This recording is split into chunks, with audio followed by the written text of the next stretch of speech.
తెలంగాణ ఆర్థిక వనరులను గత ప్రభుత్వం విచ్చలవిడిగా వాడుకోవడమే కాకుండా బినామీల పేర్ల మీద మార్చేశారని ఆర్యవైశ్య కార్పొరేషన్ చైర్మన్ సుజాత మండిపడ్డారు. కూకట్పల్లి నియోజకవర్గంలో కాంగ్రెస్ పార్టీ సీనియర్ నేత షేరి సతీష్ రెడ్డి ఆధ్వర్యంలో ప్రజాపాలన విజయోత్సవ వేడుకలు నిర్వహించారు.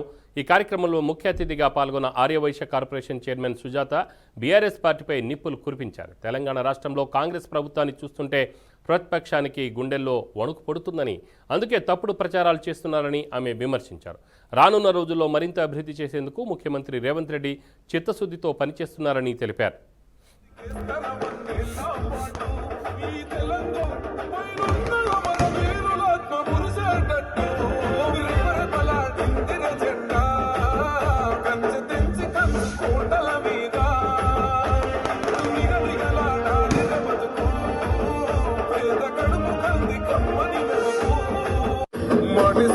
ఎవడు రమణ నా పేదంతా పేద కడుపు కంది కమ్మని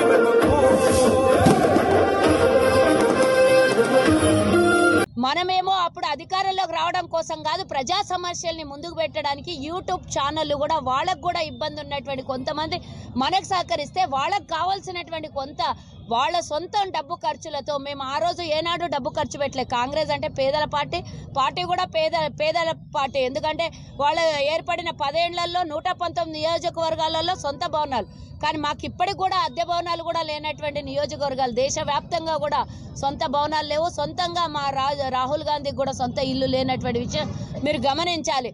దేశంలో వాళ్లకు దేశం నడిబొడ్డులో కూడా సొంత భవనము, రాష్ట్రంలో హైదరాబాద్లో 3 పార్టీ ఆఫీసులు పెద్దవి, అలాగే నియోజకవర్గానికి ఒక్కొక్క భవనము.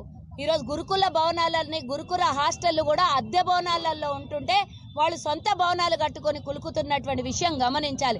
అలాగే నేను ఎన్నో చెప్పదలుచుకున్నాను, కానీ మీడియా సోదరులకి పబ్లిక్గా మీరు చేరవలసింది 6 గ్యారెంటీలు కాదు, 160 హామీలను నెరవేర్చింది అని తీసుకెళ్లాల్సినటువంటి అవసరం ఉన్నది.